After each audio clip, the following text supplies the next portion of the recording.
Hi guys, welcome back to my channel. So for today's very short video, I will feature a tutorial on how to convert your rescheduled flight into a travel fund. So yun nga, may na-receive akong email na nagsasabing na-reschedule daw yung flight namin.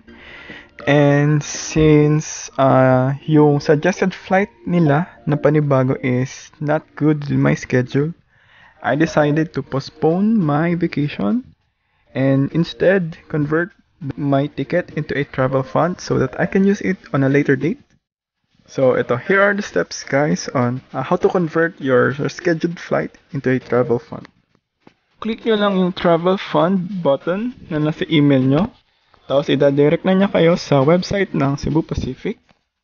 And then type your booking details, your booking reference number, and surname ng kahit isa sa passengers ng flight nyo. And then click continue. Then mag-a-appear yung flight details nyo. And then scroll lang and then pindutin nyo yung convert to travel fund. So convert now. Click convert now. Then click continue.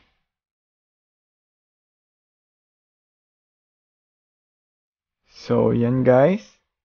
Basahin nyo na lang yung travel fund mechanics para alam nyo din kung hanggang kailan nyo pwedeng magamit yung travel fund. Kasi yung iba minsan nakakalimutan, ay may travel fund pala ako, tapos pagtingin nila, expired na. So kawawa naman if hindi nyo magagamit din. So just click continue. And there you have it.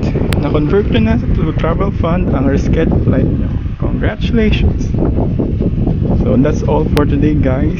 See you again on my next video. Don't forget to like, comment, and subscribe. Goodbye!